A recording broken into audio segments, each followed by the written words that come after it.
متابعي حكايتي عبر الكرام، السلام عليكم. نتمنى تكونوا بخير وعلى خير وبصحة جيدة. وقبل ما نبدأ معكم حكايتنا اليوم، نبدأها بالصلاة على الحبيب المصطفى. اللهم صل وسلم وبارك على سيدنا محمد. أنا سميتي أسماء، الحمد لله كنت بخير وعلى خير. كنت متزوجة بالإنسان اللي بغيته، اللي حبه قلبي، وكنت عايشة بخير وعلى خير. نهار تقدم لي هذا الإنسان هذا، قال لي يا بنتي أنا فين ما مشيت غادي ندي معايا امي واحد الانسانه اللي تمشي على كرسي متحرك. امي واحد الانسانه الا ما هزيتهاش ما تهش، الا ما وكلتيهاش انت بيديك راه ما غاتاكلش. وانا كاين غير انا وخويا، وما نقدرش نعطيها لخويا لان خويا ما باغيش يهزها، وانا ما نتخلاش على امي، وهذا هو شرطي الوحيد مع اي انسانه غادي نرتبط بها.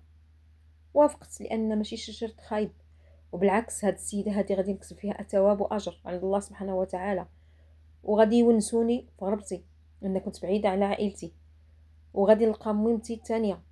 قبلت بلا ما نتردد، وتزوج انا وياه، ومشيت عشت معاه في دارو. الدار كانت بسميتو، وكانت مو جالسه فيها. عشت مع عجوزتي بما يرضي الله، لا معها لا مع راجلي، ما كانت كتخصنا حتى شي حاجه. كنا عايشين السعاده بثلاثه بينا.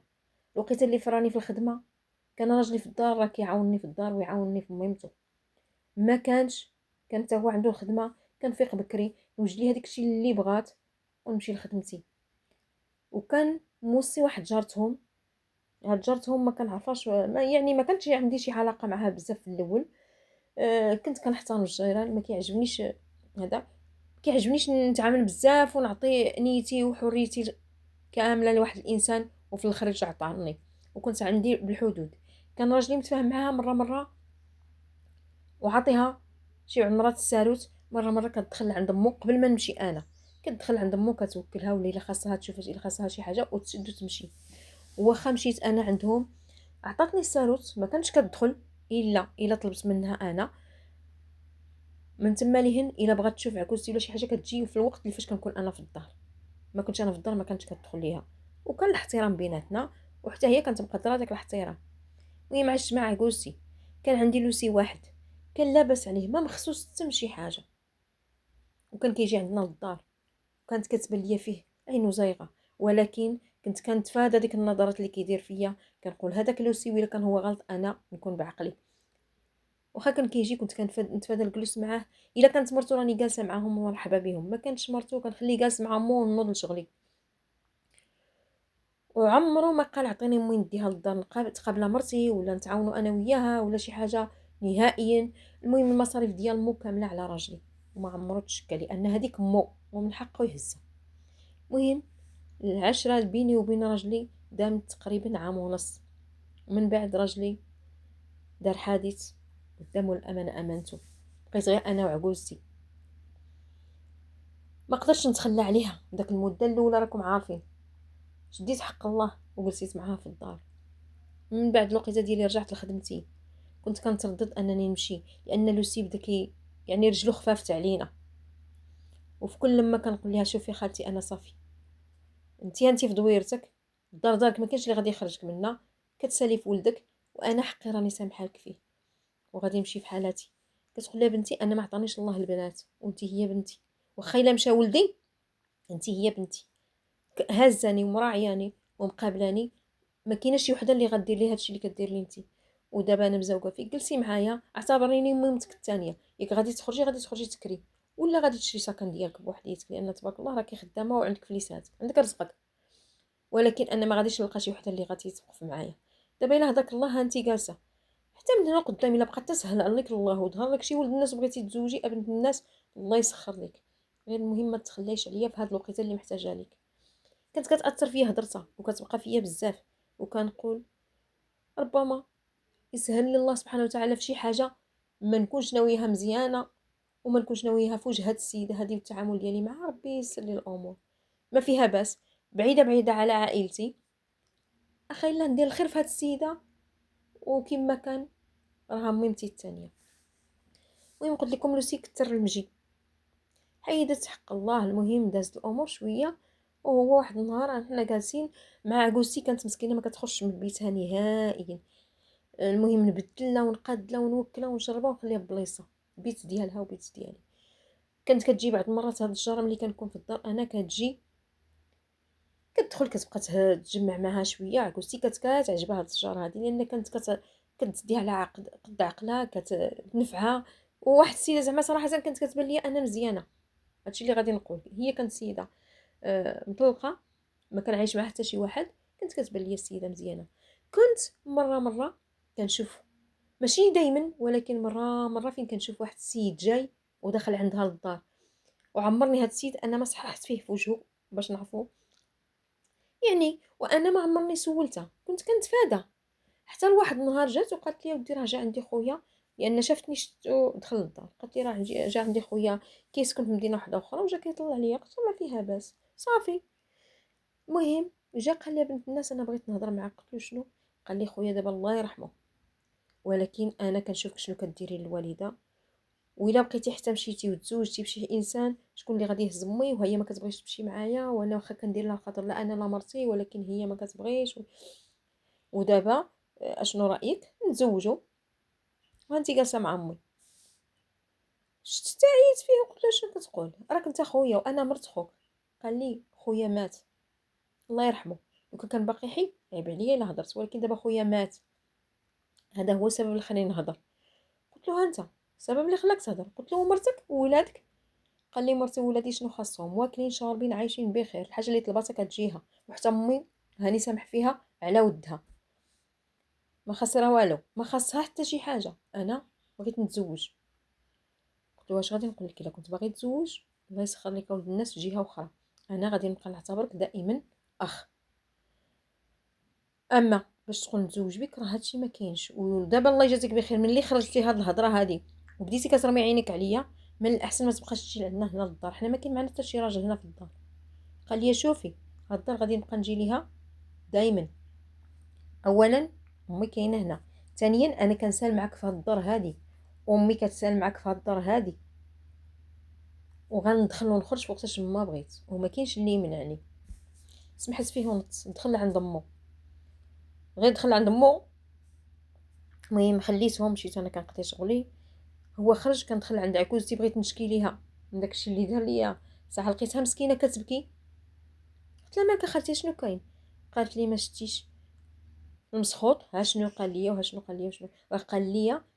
هضري معها باش تقبل نتزوج بها، راه بغات او كرهت هذه هي اللي غادي نتزوج بها، وبالسيف ولا بالخاطر كيما بغا. المهم المره الجايه نجي نلقاك هضرتي معها وقنعتيها باش توافق عليا. وخرج وخبط الباب عليا. قلت لها خالتي اش غادي نقول لك؟ انا دخلت نشكي لك همي، ساعه لقيت همك اكثر من همي. قالت لي بنتي اش غادي دير دابا؟ انت راكي كتعرفي ولدي وراه يقدر يعيشك انت والمراه الثانيه. دابا على وجهي قبل قلت لها خالتي واش بغيتيني نتزوج به لانني باغي نتزوج بولدك، ولا على هذا التصرف اللي دار لك؟ قالت لها بنتي اش غادي نقول لك؟ انا ما غاديش نبغيك تتزوج بولدي، لان عارفه عنده وليداتو وعنده مرتو مزيانه. قالت لي ولدي اللي خايب ماشي مرتو. قلت لها مرتو بنت الناس، ولكن ولدي هو اللي خايب، ما غاديش نقبلك تزوج به. ولكن على هادشي اللي دار ليا وباش يرتاحك انت من المشاكل ويرتاحني انا، قبلي به. قلت لها خالتي صافي انت كوني هانيه، انت ما واخا يهضر معاك وقول ليه سير لعنده وانا خليني مني ليه. صافي بقينا على داك الحال. واحد النهار جيت لقيت جارتي واقفه بالباب، قالت لي دخلي نهضروا شويه انا وياك. كيفاش غادي نهضروا؟ خليني ندخل، راكي عارفه عجوزتي الوضع ديالها، خصني نمشي نشوف شنو خاصها نبدل ليها ونقاد ونصايب ليها ما تاكل. قالت لي غير دخلي نمشيو انا وياك نصايبوا ليها نعاونك فيها. دخلت عندها جلسيت، قلت لها لاباس؟ قالت لي اش غادي نقول لك؟ راه جا لوسك البارح وراه قال لي طلبني ورغبني وزاوك فيا، وقال لي حاولي تهضري معها، راه كتسمع لهضرتك وراها كتعامل معاك مزيان، حاولي تقنعيها باش تقبل تزوج بيا، وراه ما غاديش تلقى شي انسان اللي يحافظ عليها في حالي انا. قلت لها يكون خير غير خليني. قالت لي ومالك شنو علاش ديه؟ قلت لاش غادي نديه؟ واش راجل مجوج بوليداتو وانا نتزوج به؟ حتى الا فكرت نتزوج بشي واحد باقي صغير، وزيدون راجلي راه باقي ما كملش 6 شهور باش ما تعيب الله. واش غيضحكوا عليا الناس يقولوا لك زاغت ما لقات ما دير، هي طمعت فلوسها؟ الله يهديك. المهم مشيت بدلت العكوزتي، قاديت الامور. داز تقريبا واحد السيمانه. واحد النهار سميتو كانت عندي الخدمه وكان عندي شي شغل اخر، ووصيت الجاره قلت لها عافاك الا ما تدخلي ها الساروت الوقيته ديال الماكله راه كاين كلشي، دخلي عطيها تاكل وشوفي عطيها الدواء ديالها، ولا خاصها شي حاجه قادة لها الله يعطيك السر حتى نجي في العشيه. قالت لي واخا ما كاين حتى شي مشكل. داكشي اللي كان. مشيت قضيت غراضي. ملي جيت في العشيه دزت عليها عطاتني الساروت، قالت لي شوفي كلشي راه هو هذاك راني وكلتها، درت لها المهم كلشي هذه كوني هانيه. دخلت انا الماكله كنطيب بيدي، عمرني ما كليت بالزنقه، المهم الماكله ديال الزنقه ما كنقدرش ناكل عليها بزاف كضرني. المهم انا راني دايره ببالي الماكله راه طيبت غتاكل عكوزتي وغيبقى لي حقي، وداكشي اللي كان. جيت سولت فيها قالت لي بنتي راه كليت شربات. جات الجاره الله يكثر خيرها راه دار داكشي اللي خصك ديري انت، دابا سيري تاكلي سيري ترتاحي. داكشي اللي كان. خليتها ومشيت سخنت الماكله ديالي، جلست كليت مع ديك جوايه الخمسه، عاد دخلت انا للدار كليت وشربت ومشيت. ما عرفتش راسي شنو وقع ليا ملي ساليت بالماكله مور داكشي، ما حسيتش براسي، ما عرفتش كاع راسي شنو كاين. هي حتى غدلي في الصباح، غدي في الصباح كنلقى راسي ناعسه بيت نعس ديالي وناعسه بحوايجي، يعني شبه عريانه، لابس ناعسه وبشي حوايج ماشي هما هادوك، ماشي هادوك اللي كنت لابسه. راسي كيضرني او شنو وقع لي انا. ناري كنهز كنشوف الساعه كنلقى 9. واش هادشي كله نعاس وانا راه عاقله على راسي مني جيت البارح، بديت كنراجع سينتا شنو وقع لي. كنلقى راسي يعني شي حاجه كاينه. خرجت كنجري من بيتي كنطلع على عكوزتي، قالت لي فطرتي؟ قالت لي راه جات الجاره الله يكثر خيرها عشاتني، راه قالت لي راكي عيانه، راه جات عشاتني. ودابا الصباح راه جات عاوتاني فطراتني وبدلات لي وقادات لي راه خرجات. كي دارت هاد الجاره دخلت للدار وانا نتفكر الساروت خليته ليها. مشيت عندها قلت لها فين انت؟ قالت لي نعم. قلت لها جيتي في العشاء فين لقيتيني؟ قالت لي لقيتك بيتك ناعسه وانا نخرج بحال هاتي. ومشيت خديت لعكوزتك مع قلتي لي راكي عييتي ومشيت. المهم دوراتني بالهضره، مشى كل واحد في حالاتو ما بديت. ولكن بقات ديك القضيه نديروها جاني او ما يمكنش. شنو وقع لي كيفاش؟ داز يومين هو كيجيني واحد الفيديو اللي كنمشي كنحل بواحد النمره، كنحل داك الفيديو كنلقى راسي ناعسه وناعس حدايا واحد السيد، وانا لابسه داكشي لباس بحال اللي ناعس حدايا راجلي، واخا لابسه ما لابساش يحسب، السيد ناعس حدايا الناموسي. يعني فيديو قصير ماشي مده طويله او ما يمكنش. كنمشي كنجري عند الجاره قلت لها ديك النهار اللي جيتي ما لقيتي حتى شي واحد في الدار؟ قالت لي لا ما لقيت حتى شي واحد في الدار. قلت لها شوفي شنو كاين. قالت لي ويلي استغفرت الله وشكون هذا اللي حداك؟ قلت لها ما عارفاش شكون هذا اللي حداي، انا اول مره كنشوف هذا الانسان اللي ناعس حداي، ما عارفاش. قالت لي ويلي هاد المصيبه وقعت لك، ايوا سي اش غادي نقول لك سيري وسكتي، الا تكبرش الفضيحه على راسك ودير شوها راسك انت راه الله راجلك مات واللي وزعما الا بقيتي تبحثي قلت انا غادي نشوف. دازت المده بقيت كنصوني على ديك النمره اللي صيفط لي الميساج، دائما كنلقى التليفون مطفي. واحد النهار كتبت ليهم ميساج في الواتساب قلت لهم بغيت نعرف شكون اللي صورني هذا التصوير هذا وشكون هو اللي معايا في هذا الفيديو. كتبوا لي بانهم طالبين 10 المليون والا غادي ينشروا داك الفيديو في المواقع الاجتماعيه التواصل الاجتماعي. ما يمكنش انا ما دايره حتى شي حاجه. مشيت لعندها كنجري قلت لها عتقيني. قالت لي شكين؟ قلت لها النمره اللي صيفطتي اللي صيفطوا لي داك الفيديو راه مصيفطوا لي دابا كيطلب 10 المليون. تا ويلي استغفرت الله واش تيش غادي نقول لك؟ قلت لها شنو؟ قالت لي لا ديتي ريي انا سير عيط على لوسك، راه ما كاينش اللي يوقف معاك من غير لوسك. دابا انت اللي عطيتي هاد الفلوس لهاد السيد هذا راه كل مره يبقى يبتزك، كل مره يعيط لك يقول لك خصني فلوس ولا نشر الفيديو. خايله سيري هضري مع لوسك اللي راجل هو اللي غادي يعرف يتعامل مع هاد الناس هادو، هو اللي غير يعرف يوقف عند حده. قلت له ما يمكنش انا واش ديك الانسان ديك النهار جريت عليه وكيجي لعندي لداري غير مقلت نفسه، لان انا ما باغياش وما عنديش الحق نمنعه من الدار لان كيسال فيها وانا نمشي قالت لي المهم انا قلت لك كنتي انا هذا هو رايي وانت دبري راسك. مشيت للدار وكنفكر كيفاش وشنو ندير، واش هادشي هو هذاك، واش صالح واش ما صالحش، واش المهم بزاف ديال الامور. كنوض اتصلت به قال لي واك لاباس بك ما وقعت شي حاجه لامك؟ قلت له لا ماشي امك انا اللي بغيتك جا وريتو الفيديو، قال لي ناري هاد الشو درتي، واش هادشي علاش ما بغيتش تزوجي بيا؟ قلت شوفي الله يرحم باك، انا اتصلت بك كاخ اختو، بغيتك توقف معايا وهنا غادي نعرفك. قال لي بحالاش؟ قلت له انا هادش كاين وهاش كاين وهاش كاين وهاش كاين وهاش كاين. دابا واش شي حد خدا ليا الساروت وخرج عليه ودخل عندي للدار؟ واش شنو وقع دابا؟ هادي راه بيتي انا، بيت الناس ديالي، يعني ما غاديش ننكر، ولكن انا راه ما عاقلاش على هادشي كاع. قال لي شتي غادي ديري؟ عطيني داك الفيديو، عطيني ديك النمره التليفون وسيري خرجي سوقك، ما تعاوديش تواصلي معاهم وانا غادي ندبر راسي. داكشي اللي كان، عطيتو ديك المعلومات اللي عندي وعطيتو كلشي ومشيت في حالاتي. داز يومين والسيد جاي قال لي صافي كوني هانيه. قلت له كيفاش كون هانيه؟ قال لي السيد راه معيطوا ليه البوليس وراهم حيدوا داكشي اللي كان عنده وراهم يعني داروا معاه التزام، الا بقى حتى مره اخرى اتصل بيك ولا قربك ولا دارلك شي حاجه غادي يشدوه وغادي يديروا له ويفعلوا. قلت له ولكن هاد البوليس ما عيطونيش انا نحضر ويستمعوا ليا. قال لي صافي كوني هانيه، انا راه هضرت مع واحد السيد كنعرفو هو اللي نضى الامور بلا ما تحضر لا انت لا انا، صافي كوني هانيه. قال لي وشنو؟ انا هاني وقفت معاك ودابا الله يهديك بنت الناس وافقي عليا، ها انت شوفي ها هما هاد المره دخلوا حتى لبيت النعاس وها انت شوف شنو وقع، والعلم والله واش دازت بينك وبينه شي حاجه ولا لا، وغدا عاوتاني يقدر يدير لك شي حاجه انت ولا امي، على الشيطان.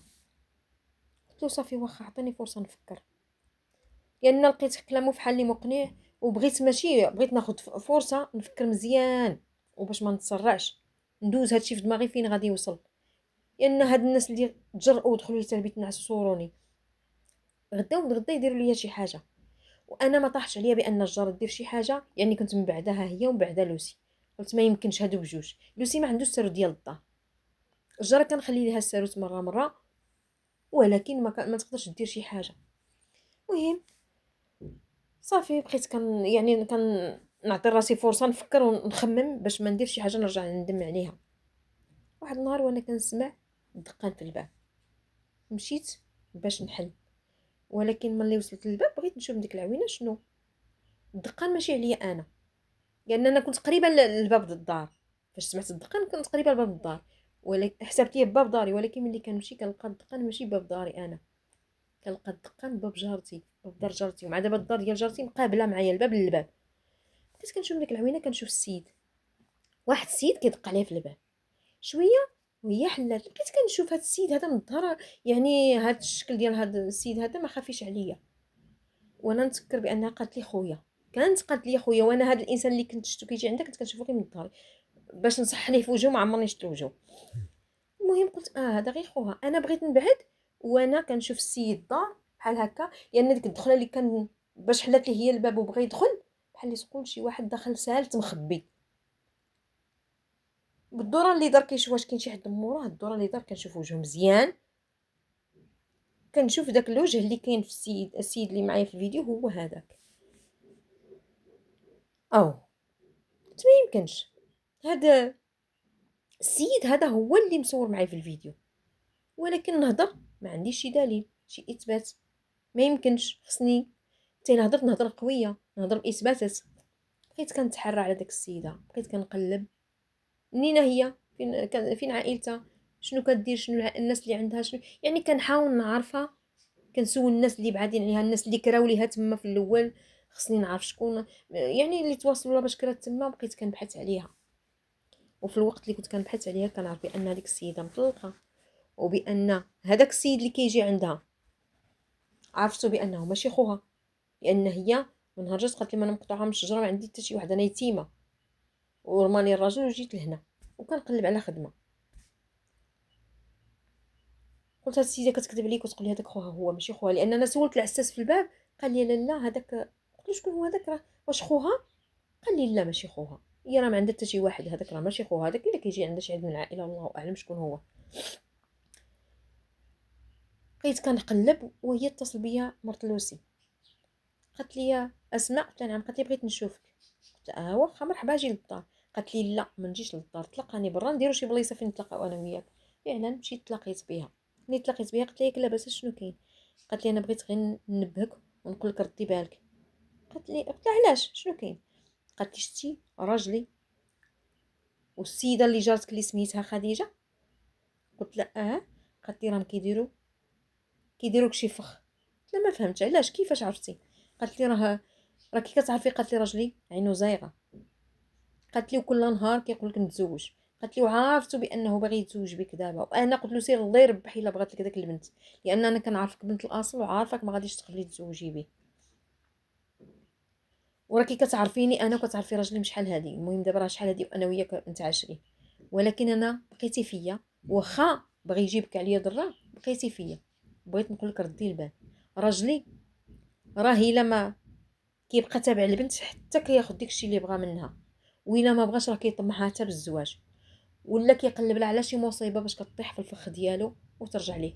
دابا انا راني سمعتهم غير البارح في الليل، سمعتو ديك النهار لان في كل ما كنشوفو كيهضر في التليفون مخبي كنبقى نتصنت. ديك النهار سمعتو كيهضر معاها قال لها خديجه ديري مجهودك وما غاديش ننساك، وداكشي اللي باش وعدتك غادي نعطيه لك. ولكن انا ما عرفتش شكون هاد خديجه وما عرفتش علاش كيهضروا، وبقات ديك الهضره في دماغي مبرزطاني. والبارح خليته كيتعشى ودخلت باش ننعس وانا نسمعو كيهضر معاها، تسللت ورجعت باش نتصنت الهضره بالضبط وباش نعرف شنو علاش ناوي لي عاود. ولقيتو كيقول لها شوفي، ياك فلوسك شديتيها داكشي اللي باش وعدتك عطيتهولك السيده صافي، راها غالبا غدا غادي ترد عليا، لان راه قالت ليا غادي نفكر. ولكن حسيت بها، راه البارح مشيت كنشوف امي وحسيت بها بحال اللي بدات كترخى. دابا المهم رزقك انت شديتيه، وقول ليه لداك السيد اللي معاك ما يبقاش يظهر.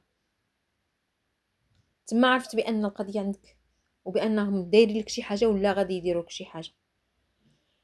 قلت لها المهم انت جيتي وعاودتي لي هادشي ونقدتيني بزاف ديال الحوايج، الله يكثر خيرك، ولكن خيرك ما غاديش ننساه. قالت لي انا مزوقه فيك، ما تقوليش لراجلي بانني تلاقيت بك. قلت لها كوني هانيه، راه بحال اللي هضرتي مع اختك. مشات بحالاتها. رجعت للدار واتصلت بلوسي، قلت له انا موافقه نتزوج بك ولكن عندي شروط. قال لي شنو هما؟ قلت له نتلاقاو ونغنقول لك الشروط. جا عندي كيجري للدار قال لي شنو بغيتي؟ قلت له اول شرط هو انك تنازل لي انا حقك في هاد الدار هادي اللي هي ديال راجلي. داكشي اللي كيجيك، داك النصيب اللي كيجيك بحيث انا ما عندي لا ولاد لا والو، النصيب اللي كيجيك تنزل لي عليه بسميتي. خلي موافق دابا نمشيو انا وياك للعدو. قلت له واخا. قلت له مرتك شنو غادي دير فيها؟ قال لي ودي شنو نقول لك، مرتي بغات تعيش في دارها، هي هيك في دارها، وانا اما نشريك دار ونسكنوا فيها اما نجي نعيش معكم هنايا. ما بغاتش تمشي بحالاتها. قلت له انا عندي واحد الطلب من جهتها هي. قال لي شنو هو؟ قلت له هي عندها وليدات صغارين وغتصيفطها لدارهم، راك عارف العيشه ديال دارهم ماشي ناس زعما على قد الحال، ولادك عايشين هذا المستوى هذا وتصيفطهم في الاخر لدار جدهم. دير قضيه. قال لي شنو هو؟ شنو هي القضيه؟ قلت له ديك الدار كتبها لولادك. انا مسامحه ليهم، كتب لولادك داك الدار ودير امهم هي الوصيه عليهم، يعني امهم اللي كتحكم في داك الدار، وها حنا اجي يعيش معايا. لاش نشريو دار واحده اخرى؟ اجي يعيش معايا هنايا وها حنا. ساعتك بغات ديك المراه تعيش معاك هيك عايشه، ما بغاتش تمشي. وزيدون راه غالبا ملي تدير هاد القضيه هادي راه ما غاديش تمشي لدارهم، غادي تبقى حاضنه على وليداتها لان ولادها ما غاديش تبغيهم يضيعوا وها حنا عايشين باش ما. قلت له قال لي هادشي بزاف. قلت له شتي باش يرتاح لي ضمير، انا ما بغيتش ديك الانسان شحال وانا معاشره ما بغيتش زعما تكون السبب في شي مشكل ليها. قال لي واخا. قال لي امتى نكتبوا الكتاب؟ قلت له نهار توجد هاد العقوده بجوج اجي مرحبا بك. داكشي اللي كان مشات نازل على حقه اللي كيسال في داك الدار ديال راجلي، يعني ما بقاش كيسال فيها حتى شي حاجه، ومشى دار داكشي لولادو وكتب للمراه، يعني كتب داك المسائل ديال المراه. اتصل بيا قال لي غدا غندير له العقد. قلت له مرحبا. كنعيط على هاد جارتي هادي قلت لها شوفي انا راني وافقت نتزوج بلوسي وغدا عندي الكتاب ديال العقد، اجي انت اللي غادي تدوري انت اللي غادي تشقاي وخيرك ما غاديش ننساه. قلت لي واخا. غدت ليه وجدت راسي وقاديت. عقوسي مسكينه بكات قالت لي بنتي ما بغيتلكش هادشي. قلت لها شوفي خالتي كوني هانيه، واللي بغيتي انت هو اللي غادي يكون، غير كوني هانيه. سديت عليها مسكنا البيت وخليتها وجدت راسي قاديت. جات جارتي ما خلات ما وجدات. مع انا قلت ليه الراجل يجيب لي عتلو اجي للدار. قال لي علاش ما نمشيش لعند من المكتب؟ قلت له لا غيجيب من الدار، ما غاديش نخلي امك بوحديتها. داكشي اللي كان. شويه والسيد جايب الورد وجايب ما خلا ما جايب وجايب العدول معاه. جا دخلوا. ملي دخلوا جلسوا قلت له شنو درت؟ قال لي ها العقد ديال الدار لانني تنازلت لك على حقي هنا، ما بقيتش كنسل معاكم، يعني داكشي بينك وبين امي، وامي ان شاء الله دابا تنازل لك حتى هي على داكشي. وها سميتو. وكيكتب دابا في العقد ماشي غير دار تنزل لي انا، يعني تنزل لي على حقه اللي كيسال في خطره ما غاديش يبقى يسال، وحتى في داكشي اللي كتسال مو معايا الا بقات توقعت ليها شي حاجه ما يسال هو حتى شي حاجه. يعني برا نفسه في خطره يخرج من تما ما يسال حتى شي حاجه. قال لي وها العقد ديال على حساب الدار لولادي. قلت له تبارك الله. شديت ديك الوريقات بجوج بيهم صافي. بداو العدول بغاو يكتبوا طلبوا لي كارت ديالنا بجوج بينا. قلت لهم سمحوا لي انا ما باغاش نتزوج. قالوا لي شنو كتقول؟ قلت لهم الاسيدي الزواج بالخاطر ماشي بالزز. قالوا لي عندك الصح. بدا هو كيغوت شنو ضحكتي عليا درتي عليا. قلت له لا انا ما ضحكتش عليك انت اللي ضحكت عليا. قال لك داكشي اللي طلبتي مني درتو ونفذتو وما قلت له شوف فيا المهم هادشي اللي كاين انت اللي ضحكت عليا. قال لي انا غادي نشوهك غادي ندير لك غادي نفعل لك. قلت له انا اللي غادي نشوهك انت وهاد خيتي هادي، لانك انت لو كنت راجل وفعلا باغيني انا على سنه الله ورسوله ما غاديش تخلص راجل واحد اخر يدخل وينعس حدايا وتنعسوني بالدواء ويدخل حدايا يحيد لي داك الحوايج اللي كنت لابسه ويلبس لي حوايج وحدين اخرين وينعسني في الناموسيه وينعس معايا ويصورني باش دير لي الشهوه انا، ومن بعد انت تجي تزوج بيا. لانك كنت راجل ما غاديش دير لي الشهوه باش تزوج بيا وما غترضاهاش على نفسك راجل واحد اخر يجي ينعس فراشي وفراش خوك والفرش اللي باغي انت تنعس فيه. السيد بقى غير حال فمو. الجاره حنات الراس وخرجات. ان صافي انا ما غاديش نتابع جارتي لان المشكل الاساسي هو لوسي. لوسي بقى غير شاد غير حال فمو ساكت. العدول حنا راسو خرجوا. قلت له الله سيدي الله يعاوننا ويعاونك وإلا سميتك راجل دير داكشي اللي عندك. انا غادي نديكلاري عند البوليس بانك ديتي هذا الفيديو بانك دخلتي شي واحد بانك شديته وبانك درتي ليها المهمات الشهوه كامله غادي نقلب عليك انت. بقى كيتحلف ومشى. عيطت على مرتو قلت لها اجي عندي للدار. ملي جات عطيتها الوريقات قلت لها هاك الورقه هذه حافظ عليها وراجلك خليه الا بغى يمشي يتزوج خليه الدار دارك وغيصرف عليك انت وليداتك حتى نهار يموت هو. قالت لي شتي درتي في هذا الخير عمرني ما غاديش ننساه. وهو الا بغى يتزوج بوحده اخرى الله يهنيه وانت خيرك عمرني ما غاديش ننساه وعلى راسي وعينيا الله يجازيك بخير. وعشت هانيه. الدار ما بقاش كيجي ليها لوسي لان ما بقاش عنده حق فيها. بقيت مقابله لوستي عجوزتي وعايشه بخير وعلى خير. ردوا بالكم نهار يوقع لكم شي موقف ماشي هو هذاك حتى تتاكدوا وتبحثوا وتعرفوا منين جاي. ونتمنى انكم حكايتي تستافدوا منها وديروها عبره لكم.